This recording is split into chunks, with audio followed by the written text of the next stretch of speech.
parte de la tarea que tenemos todos. Algunos que hacemos, pues yo hago activismo. Algunos que nos pronunciamos a favor de la cuarta transformación en los medios.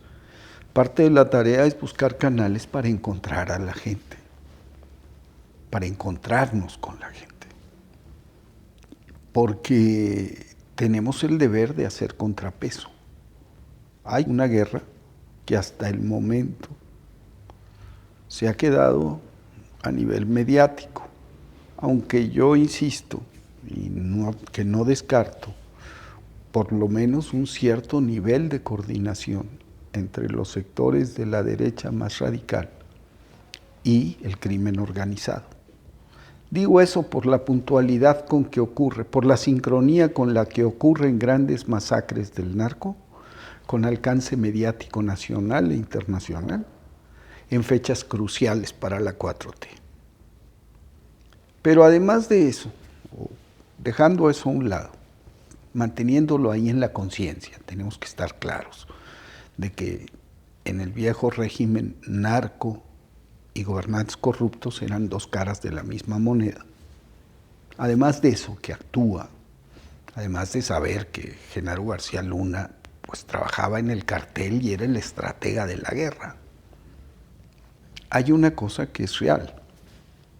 ¿Quién tiene el control de los medios de comunicación? El viejo régimen. Hay poquitas, honrosas excepciones de medios independientes.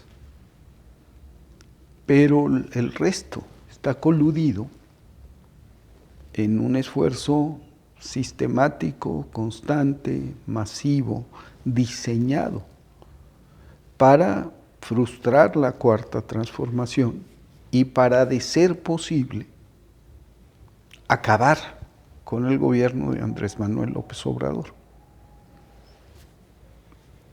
Y viene bien el término de guerra, porque ellos están en guerra. A ellos los inspira una doctrina, y es una doctrina militar, es el aniquilamiento del enemigo. Nosotros, por nuestro lado, debemos entender que no estamos en guerra. Primero, que nuestro propósito no es aniquilar a la oposición, ni aniquilar a quien piense distinto de nosotros. Haríamos mal si toda la vida hemos pensado distinto y hemos defendido nuestro derecho a pensar distinto, si hoy caemos en la provocación y pedimos que se callen las otras voces. A mí lo extraordinario de esta transformación es que es primero, y me lo dijo Andrés Manuel en una entrevista durante la pandemia, en esas pláticas que hicimos en Palacio, me lo dijo con todas sus letras. Transformación es un eufemismo, esto es una revolución. Sí, pero es una revolución única en la historia que se hace en libertad, en la que no se dispara ni un tiro, ni se rompe un cristal, ni se golpea a nadie. Una revolución que más bien ha puesto la otra mejilla muchas veces y cuyos dirigentes han sido perseguidos, encarcelados, difamados, calumniados, y muchos de sus militantes. Y esta revolución no recurre al expediente típico de cualquier revolución. Las revoluciones para poder consolidar, triunfar y consolidarse, deben recurrir necesariamente a medidas coercitivas. Primero que nada, el control de los medios. No le puedes dejar al enemigo la voz. Segundo, la formación de un partido único, hegemónico. Hoy Morena es uno más entre los partidos. Si trabaja bien, gana. Si trabaja mal, pierde. Tercero, la desarticulación del poder económico y las afectaciones y las expropiaciones y todo eso. Y hoy los empresarios pues se podrán quejar de todo, pero sus intereses legítimos no han sido afectados. No se ha expropiado una sola empresa, no se ha cancelado un solo contrato, se organizan como les da la gana, financian a quien se les da la gana. Y por el otro lado, que es el tema que nos ocupa, ¿qué pasa con los medios? Hoy dicen lo que nunca se atrevieron a decir. Y se dicen perseguidos porque López Obrador lo señala o porque está la sección quienes quieren las mentiras. Yo sostengo que en un clima democrático y de libertades, el presidente tiene derecho a decirle sus verdades a quienes mienten. Y como lo hacen tan seguido, tiene derecho a decírselas muy seguido, casi todos los días. ¿Por qué? Porque una cosa es que tengan libertad y otra cosa es que sean impunes. Entonces, ahí viene una primera cuestión. Como ciudadanas y ciudadanos, nosotros tenemos el derecho inclaudicable de señalar a quien miente. No de pedir que se le calle, no de pedir que se le censure, no pedir que se le corra, no de insultarlo, pero sí de decirle está mintiendo por esto, con razones. Y decir la comunicación empieza en el ámbito personal y privado. La comunicación empieza con la pareja. La comunicación empieza en la familia. La comunicación se extiende a los vecinos de la cuadra, pasa a los vecinos del barrio, a las y los vecinos del pueblo, de la ciudad. Y es boca a boca primero que nada. Y debe ser una comunicación tenaz, tercamente insistente en el desmontaje de las mentiras y repitiendo las cosas que son esenciales a esta transformación. La existencia de libertades, el hecho de que no se afecta a los intereses de los ricos y el hecho de que primero que todo y por el bien de todos, primero los pobres. Y una cosa nodal, cómo se llegó al poder pacífica y democráticamente. Eso tiene que empezar a reproducirse. Ese es el cambio de mentalidad de la que habla el presidente. Tenemos que traslucirlo, tenemos que ponerlo en práctica en el transporte público, en el taxi, en el Uber, en el mercado, en el supermercado, en donde sea. Cuando oigamos algo que se está repitiendo, una mentira, se dice, no señora, fíjese que no por esto y por esto y por esto. Y tenemos entre la población muchos ejemplos. Los jóvenes tienen cómo desmontar estas cosas, porque muchos de ellos reciben becas, porque en sus casas se reciben apoyos, porque muchos de ellos hoy por primera vez van a ser aceptados en la universidad, porque muchos de ellos además son jóvenes construyendo el futuro. Entonces, que desde la experiencia propia la gente empiece a hablar de lo que es esta transformación. Y segundo, que la registre. Hay millones de celulares en México. Que filme, que se filme, que cada ciudadano sea un camarógrafo. Ellos tienen millones de seguidores, muchos inflados, pero tienen millones. ¿Por qué? Porque han estado en el poder durante muchos años y porque los seguidores se compran y porque los tweets y los posts de Facebook también se empujan con dinero. ¿Nosotros qué tenemos? Tenemos razones de nuestro lado, tenemos convicciones, tenemos principios y tenemos herramientas elementales. Utilicémoslas, las benditas redes sociales. Ellos han hecho un esfuerzo consistente por quitarle lo bendito a las redes sociales, por convertirlas en un instrumento para propagar el odio, la mentira, la calumnia. Yo sí le digo a las y los compañeros que no vayamos a resbalarnos, que entendamos que de ellos es el insulto y la rabia.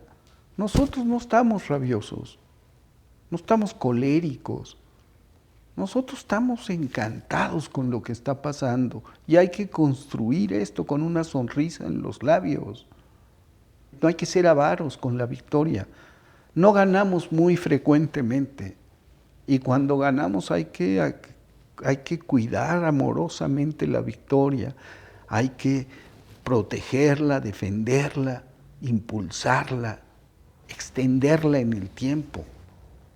Entonces, yo le diría a todas y a todos que esta es una labor de hormiga.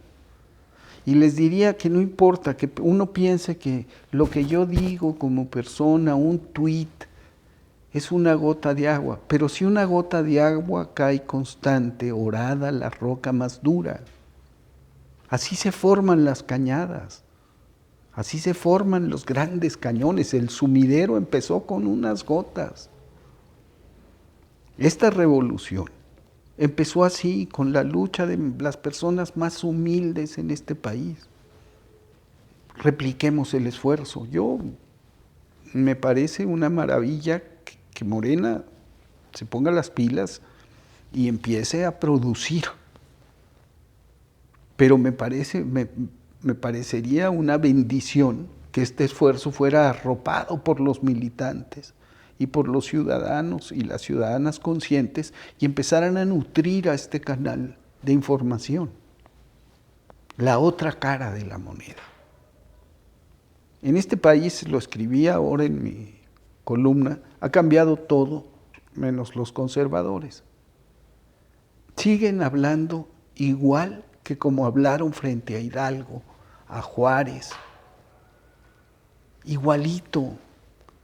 Si uno lee la historia del siglo XIX, va a ver que a Juárez le decían el rojo, el indio rojo. Y a los liberales les decían los rojos. Y ya empezaban a llamarlos los comunistas. Entonces, es siempre el mismo fantasma. El comunismo, los liberales, los comunistas, los rojos, los socialistas, los populistas, y siempre explotando la misma cosa. ¿Qué pretende la derecha? Con la difusión de mentiras, de calumnias, de campañas de desprestigio, de operaciones de propaganda negra. Pretende despertar los instintos más oscuros del ser humano, que son el miedo y el odio, que son dos caras de la misma moneda. ¿El miedo a qué? A perderlo todo, sobre todo la propiedad. ¿El odio a qué? A quien te lo puede quitar. ¿Y quién te lo puede quitar? El otro. ¿Y quién es el otro? El que no piensa como tú. Así de elementales. ¿Y cómo proceden? Siguiendo lo mismo que decía Goebbels, lo que hacía la Falange Española, lo que hacen los expertos en mercadotecnia, apelando a estímulos. Uno cree que detrás de los aparatos de Buta hay una bola de chamacos pendencieros y groseros. Hay psicólogos, hay semiólogos, hay estrategas políticos. Y hay una serie de jóvenes que pueden ser incluso muy decentes, que repiten instrucciones que están leyendo en una computadora y que obedecen a matrices probadas, por ejemplo, por el nazismo. ¿Qué están haciendo? ¿Por qué le dicen a uno cerdo, perro, rata, mierda, cacas? Porque la idea es volverte menos que nada, restarte la humanidad. Exactamente lo mismo hacía Goebbels con los judíos. Porque cuando tú vuelves a un ser humano, le quitas la humanidad, lo cosificas y peor aún lo vuelves algo tan deleznable como el excremento, como los animales depredadores más brutales, o los que son símbolo de suciedad como los cerdos. Cuando los caracterizas así, son más fáciles de aniquilar. Con eso Goebbels preparó al pueblo alemán para hacerlo perpetrador en un sector importante dentistas, doctores, que formaban parte de los Einsatzgruppen, que eran los grupos de acción policíaca, los exterminadores que iban detrás de las unidades de las SS. Tenían problemas psicológicos, porque una persona tenía a veces que ajusticiar a 200 personas y se les trababan los dedos de tanto disparar. Y luego había algunos que tenían ciertos reparos morales cuando tenían que matar niños. Entonces, ¿qué hicieron?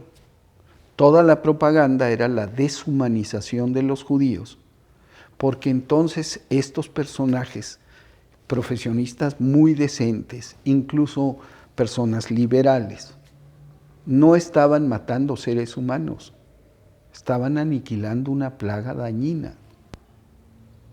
¿Y cómo pintaba Goebbels al judío?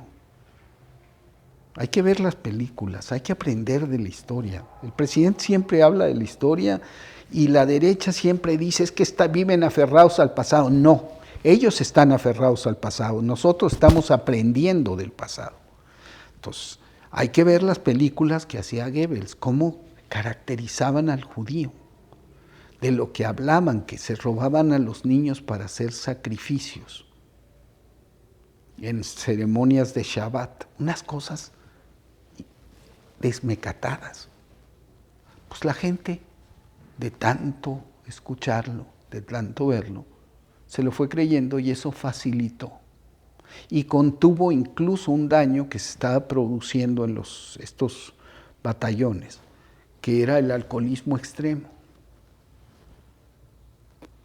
porque se embotaban para poder matar. Pero cuando empezaron a darse cuenta que no mataban gente, sí, nada. Entonces es lo mismo que están haciendo ahorita. ¿Por qué le dicen al presidente cacas?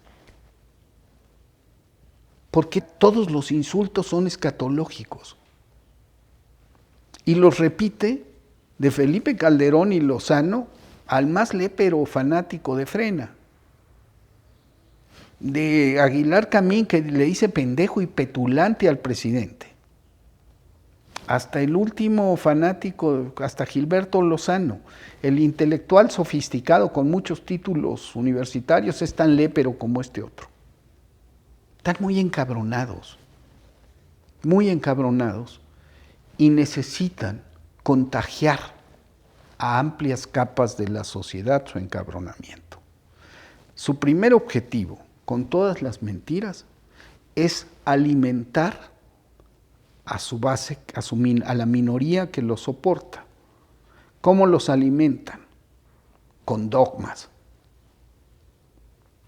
Necesitan una minoría que descanse en el miedo y el odio y que sea capaz de creer ciegamente todo lo que les dicen. Ese es su primer objetivo. El segundo objetivo es envenenar el aire que respiramos todos y crear una atmósfera de confusión, desconcierto y discordia. Entonces, a ti te dieron un crédito, ladrón, hijo. No averiguan, ni indagan, ni nada, pero ya pegaron el madrazo, te descalifican. Pero además tú eres propagandista, ¡pum! Yo hago entrevistas con el presidente como las hice con Mandela o con Fidel Castro, con un combatiente guerrillero, con un comandante guerrillero, en donde lo que me importa no son mis preguntas, sino lo que dice el entrevistado. Porque esa es la obligación de un periodista, comunicar al entrevistado y no lucirse. Aquí es al revés, pero entonces como yo callo y escucho y pongo en contacto al personaje con la gente, soy propagandista. No, hay un esfuerzo de deslegitimarte para silenciarte. Hay un esfuerzo de crear confusión, una simulación, lo del tren. Es una mentira desmecatada, o sea, a ningún pendejo se le ocurriría inventar algo de ese tamaño, meter un vagón de tren de ese tamaño en un foro. O sea, la dificultad técnica cinematográfica de hacer eso es enorme, enorme. Y la dificultad política, convencer a militares, a un gobernante de un partido opositor que tiene posibilidades de ser candidato a la presidencia, de que sea cómplice de un montaje inaudito. Pero ahí está dicho. La calumnia cuando no mancha tizna. Y lo repiten, y lo repiten, y lo repiten.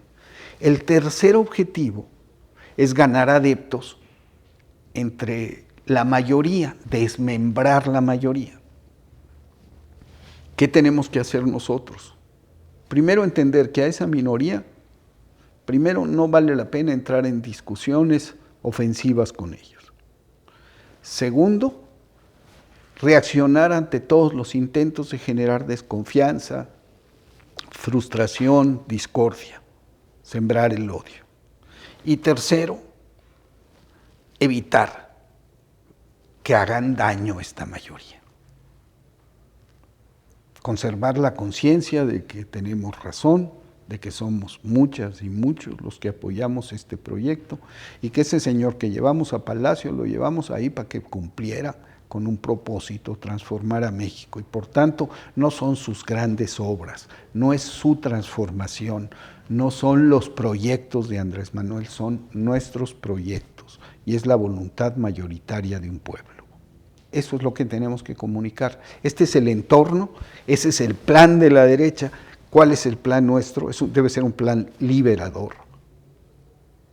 Liberador. La transmisión de un mensaje que descanse en hechos, la recuperación de la memoria histórica, porque todos estos comunicadores, de López Dóriga pasando por Loret y todos ellos, piensan que somos pendejos, que ya se nos olvidó lo que son. Y todos ellos, los conservadores, parten de un principio, glorifican el pasado, tienen una visión idealizada del pasado. Los que se enfrentaron a Hidalgo decían estábamos mejor en la colonia. Los que se enfrentaban a Juárez decían es que todo estaba mejor con la iglesia. Luego decían la paz de Porfirio, había orden y progreso. Y ahora dicen, pues con el PRI estábamos a toda madre, pues ellos.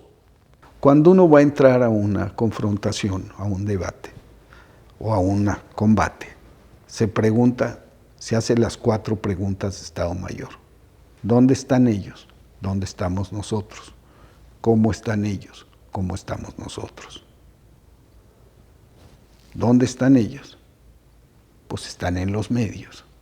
Están en el poder económico, pero no están en las calles, no están en las redes actuando masivamente, por más que tienen mucho dinero. ¿Cómo están ellos? Están muy encabronados. Nosotros estamos en las redes, no tenemos los medios, no tenemos la televisión, no tenemos la prensa, no tenemos la radio, pero tenemos la facultad de apagarle a la televisión, de bajarle a la radio, de cambiar de canal. Y tenemos la facultad de ser nosotros, televisión, radio y prensa.